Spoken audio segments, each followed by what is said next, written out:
Welcome to the deep dive.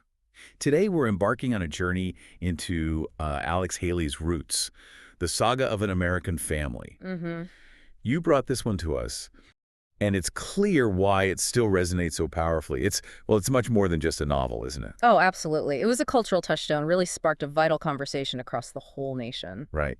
So our aim today is to really delve into the heart of this work, uncover the profound human experiences inside its pages. But without getting sort of sidetracked by all the historical debates that have popped up Certainly, around it, we want to focus on the story itself. precisely, this deep dive, it's about understanding the incredible strength, the human spirit as Haley depicts it when faced with just unimaginable suffering. And that need we all have, that fundamental human need to know where we come from. Yes. It's about looking at a really crucial turning point in American consciousness and these individuals whose lives, well, they became these enduring symbols of resilience. So to do that, we'll be thinking about Michael Eric Dyson's perspective, his insights on the book's lasting impact. Uh-huh. And we'll also be immersing ourselves in excerpts from the very beginning of Kunta Kinte's story, exploring his formative years in the Gambia. Right. His birth, his family connections, the rhythms of his community life there in Jufa. Before everything changes, before the capture and that horrific journey that followed. Yeah. So our mission is really to extract the most compelling, the most revealing aspects of Haley's narrative for you, offer a deeper appreciation for its significance and the very human stories it contains. And we want to do that by focusing squarely on the text itself, trying not to get lost in, say, excessive historical detail or any of the politically charged stuff that exists in the wider context around the book. Exactly. We're here to impartially explore what the source material actually presents. Okay, so let's begin right at the very beginning in Jufor. We learn about Kunta Kinte's arrival, his birth, and the naming ceremony that follows. What really struck you as significant there? Well, what's fascinating right off the bat is this immediate, powerful connection to ancestry. Mm. He's named for his grandfather, Kairaba Kunta Kinte, a figure of, immense respect, someone who saved Jufor from famine. So the name itself carries huge weight. Exactly. It's not just a label, it's a direct link to a history stretching back generations over 200 rainy seasons, the text says. Wow. It immediately highlights how deeply rooted this community is in its past, the importance of family heritage. It really makes you think about naming traditions, doesn't it, and how they connect us. Definitely. In any culture, really, connecting individuals to their lineage, their identity. And we also get these wonderfully intimate details, don't we? Hmm. His infancy, early childhood, taking his first steps around 13 moons, being weaned with cow's milk. They're small moments, but they really ground the narrative, make it tangible. Yeah, humanizes it immediately. They do. It's a reminder that even inside this, sweeping historical story, individual lives are built on these very human, universal experiences. We also see the challenges they faced. The lean season, the constant threat of food scarcity. And their reliance on faith, the prayers to Allah, the sacrifices of goats and bullocks. Right. It underscores that constant interplay between their spiritual beliefs and the harsh realities of their environment. And alongside these hardships, the text also paints this really vivid picture of the natural world. Oh, yeah. The lushness after the rains, the bird song, the colors. A real sense of life. But like you said, with the hardships, there's also danger here too. Sickness from unripe mangoes, things like that. That juxtaposition is so important, I think. For understanding the context, their world wasn't some sort of paradise. Oh. It was complex. Beauty and danger, they were intertwined. Nature provided, but it also held threats. They had to be constantly aware, adapting. We also witness a moment of loss early on, the passing of young Kunta's grandmother, Yaisa. The mourning rituals are described, and his father, Omoro, shares this profound idea about the three groups in a village: the living, the ancestors, and the unborn. What does that tell us about their worldview? That's such a powerful insight, isn't it, into their spiritual and cyclical understanding of life and death. Yeah. The ancestors aren't just gone, they remain a vital part of the community's present. And the unborn, they're already considered part of this continuous cycle. So time isn't strictly linear. Exactly. It suggests a view of time and existence that's much more interconnected than perhaps some Western perspectives where death might seem like a more definitive end. Makes you wonder how different cultures really conceptualize that relationship between past, present, and future. Following this, we see Kunta starting to learn the ways of his community. He takes up archery, becomes second Kafo, Right, starts taking on responsibility. begins tending goats. Yeah, It sounds like quite a demanding introduction to adulthood. absolutely. The challenges of herding that constant vigilance needed to stop them wandering off, or the potential for conflict if they strayed onto cultivated land. Right, messing up the crops. Yeah, these were practical, crucial lessons in responsibility and about how interconnected their society was. A lost goat wasn't just, a personal loss. It could impact the whole village's livelihood. And woven through all this are these strong threads of community, of tradition, Mm-hmm. the preparations for the annual 7-day harvest festival, the women making new clothes, Kunta helping his mother while she spun cotton, visiting the village weaver. These details paint such a rich picture. They really do. These details are essential for understanding the richness, the complexity of their culture. Oh. It pushes back against any, simplistic ideas about life back then. Yeah, it wasn't primitive. Not at all. They had established customs, skilled artisans, a vibrant social fabric woven through shared activities. Celebrations like the Harvest Festival shows the importance of craftsmanship, communal effort. Even the small glimpses, like Kunta and his friends playing hunter with slingshots, or the grandmothers making earpieces for the unmarried girls for the festival. Those little moments add so much depth, so much humanity. They do. They remind us of the universal bits of childhood, social interaction, even within a specific cultural setting. These seemingly minor details, they reveal the social structures, the expectations within the village. Then we get these fascinating insights into how different villages communicated, like the sudden sound of a strange drum during the festival. Ah, the drum talk. Yes, that concept. What's remarkable there is the sophistication of it, this nonverbal communication system. It wasn't just noise. No, not at all. It was a nuanced language, capable of sending specific messages, warnings, even challenges across distances. Incredible. It really makes you think about the ingenuity, of pre-literate forms of communication, the complex ways information could be shared. And they were so attuned to their environment, too. The text mentions the sudden stopping of the harmattan wind. Right, and how it affected daily life. Even the animals' behavior changed. The cattle, the chickens, the goats. This deep connection to the natural world, their ability to read its subtle signs, it just underscores a way of life that was so intimately linked to nature's rhythms. Their survival depended on that keen observation, that understanding. As Kunta gets older, we see his understanding of the wider world expanding. Through family discussions, mostly. His younger brother, Lamine, asks these incredibly direct questions about the red dye on a mat where Allah lives. And crucially, what slaves are. Yeah, that one hits hard. Lamine's innocent questions, they act as this powerful catalyst for Kunta's own awakening, don't they? Definitely. His embarrassment at not knowing what slaves were, even though he'd overheard talk. It marks a significant shift from the sort of sheltered world of his early childhood to a growing awareness of a much harsher reality. Shows how knowledge is often acquired through those seemingly simple questions. Yeah, absolutely. And Omoro's explanations about slavery are quite revealing, too. How's it? Well, he cautions Kunta, don't speak of slaves in their presence, and he outlines the different ways people became slaves within their own context. Right. Capture and war, seeking refuge from famine. It wasn't just one thing. Exactly. Omoro's explanation gives this nuanced understanding of slavery as it existed in their region.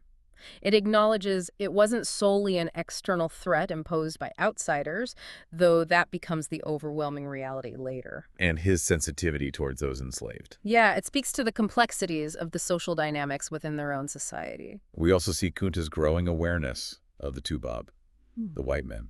And their actions. Witnessing the fortress, the transportation of goods in canoes, and the brutal treatment of captured people.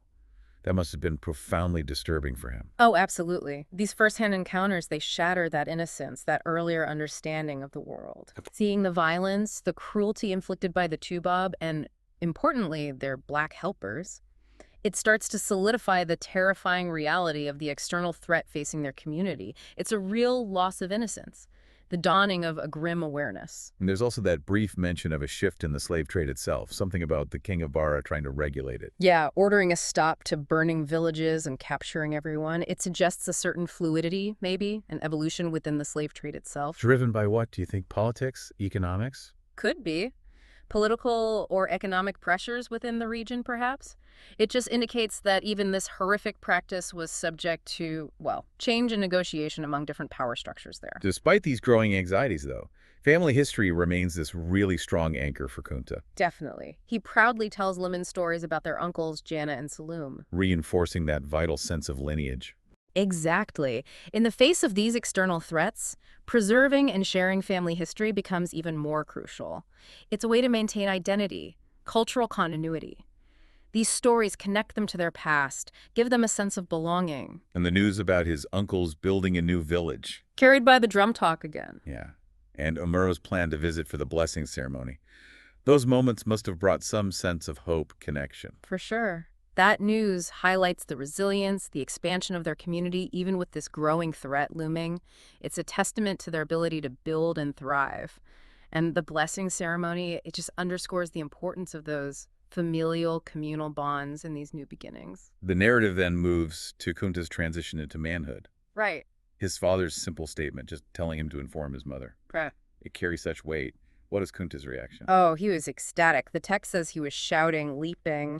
Yeah. It vividly captures that excitement, the anticipation around this huge rite of passage in his culture. Becoming a man. New responsibilities, new standing.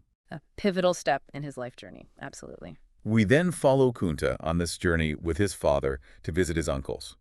Those moments, sleeping under the stars, sharing simple meals with villagers, they seem like crucial bonding experiences. And learning opportunities. Yeah. This journey is a vital part of Kunta's education, really. A chance to learn directly from his father's wisdom, his experience. Sleeping outside connects him to the natural world in a different way, and sharing meals reinforces that broader sense of community beyond just chauffeur. They encounter wildlife, too. The sounds of unseen creatures at night, even seeing lions. But Omuro's calm understanding of the lion's behavior is striking, isn't it? Very. He knows they've likely already eaten. It just highlights that deep knowledge of the natural world that was absolutely essential for their survival, their way of life.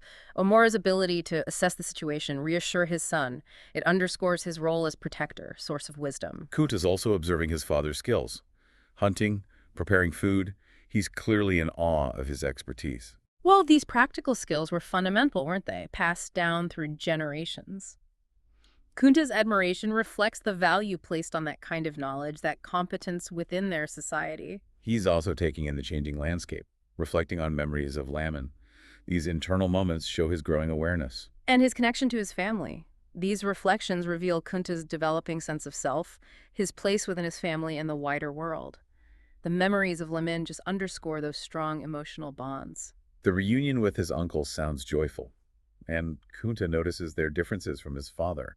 They speak quicker, maybe more energetic. Yeah, it's a nice touch. A reminder of individuality even within families. Close bonds, but different personalities, different experiences shaping them. And importantly, Kunta connects his grandfather's legacy, the holy man Karaba, to his faith, to Islam. Right, and decides he wants to get a blessed goat skin for his future first son's safety charm. A tangible link to his heritage. Exactly. It shows Kunta's growing understanding of his family's history and his commitment to upholding those traditions for the next generation. The Safi charm, it symbolizes protection, connection to their spiritual and ancestral heritage. Then things take a turn. A moment of sudden danger, the panther attack during goat herding. Ah, yes. The boys are spread out. Kunta's father's goat gets attacked by a panther and dogs. Someone shouts a warning. Sitafa, yeah. But Kunta acts impulsively, tries to save the goat. What does that tell us about him at this stage? He knows it's dangerous. His immediate reaction, despite the obvious risk, it definitely shows bravery, loyalty too. But maybe recklessness. Perhaps a youthful impetuousness, maybe? Not fully grasping the potential consequences. His desire to protect his father's property, though, that speaks volumes about his sense of responsibility, even if his actions were rash. The description of the aftermath, the mangled goat, the injured dog, is quite stark. It's brutal, a harsh reminder of the ever-present dangers of their world. This encounter with raw violence, it serves as a visceral lesson. The fragility of life. Kunta's reaction, feeling sick, it underscores the emotional impact. The narrative then shifts again to Kunta's manhood training. Right. The judo. Right. The hooding. A clear break from his boyhood. What are the key elements of this training we learn about?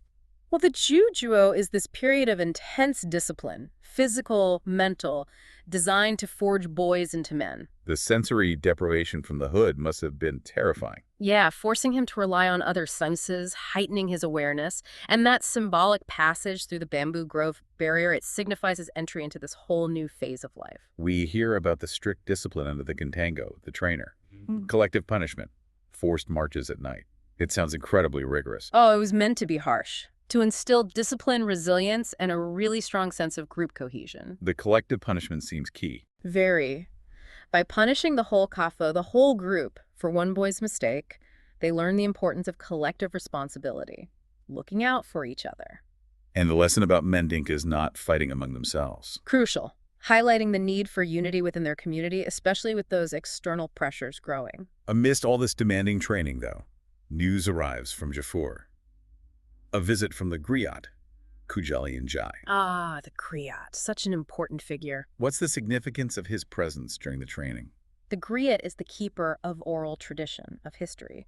Kujali Njai's visit provides this vital link back to their past, reminding these young men who are undergoing this intense personal transformation of their ancestry, their heritage, the values of their community. Through stories and song. Exactly. It reinforces their cultural identity right when they need it most. Finally, Kunta returns to Jafur. A man now. His meeting with his mother, Binta. It seems different. It is different. Her seemingly reserved manner is her way of acknowledging his new status. He's treating him like an adult. Right. Not as a child seeking maternal comfort anymore. The exchange they have about the safety charm, it underscores Kunta's focus now on his future responsibilities as a man. And his reunion with Lamin, his brother, also signals a shift. Yes. Lamin runs up excitedly, but then stops short. Kunta's more subdued, cooler maybe. And Kunta initiates the conversation. Yeah. It demonstrates his newfound maturity, that change in their relationship. No longer just childhood playmates, but young men. So as we wrap up this deep dive into Kunta Kinte's early life in the Gambia, what are the main insights that really stand out for you? Well, we've glimpsed this vibrant, deeply rooted society, rich in tradition, family connection, and possessing this profound understanding of their natural and spiritual world. Kunta's journey through childhood and then the rigorous demands of that manhood training, they reveal the core values, the expectations of his community, all before the unimaginable disruption of his capture. And was one particularly intriguing detail that maybe our listeners should mull over? I think the intricate system of drum talk is particularly fascinating as a means of communication. Yeah, me too. It just highlights the intellectual, the social complexity of their culture, how effectively information could be shared across distances without relying on writing. Also, maybe the deep significance placed on names, on reciting lineage. That really underscores the importance of remembering and honoring the past for them. Why is understanding this foundational part of Kunta's story so relevant, do you think? Why should people care about these early chapters? Because understanding Kunta's early life gives crucial context for the immense loss and also the incredible resilience that define the later parts of his story. You have to know what was lost. Exactly. It allows for a deeper appreciation of what was so violently taken away. And it underscores the enduring power of heritage, of identity in the face of just unimaginable adversity. It really highlights the profound human cost of slavery by showing the rich, complex life that was destroyed. Okay, so finally, a thought to leave our listeners with. Reflect on how deeply Kunta's sense of self was interwoven with his family, his village, his traditions. How might that profound connection have influenced his experience, maybe his resistance, to the horrors of slavery that awaited him? And perhaps what aspects of that early life, the life we've just discussed, do you think would have been the most painful for him to try and reconcile with his brutal new reality? Those are powerful questions. Really gets to the heart of the human impact of this story and the strength of the human spirit. Indeed. The will to resist oppression. Well, thank you for joining us on this deep dive into the early world of Kunta Kinte. We hope this exploration has given everyone a richer understanding of this vital narrative. Until our next deep dive.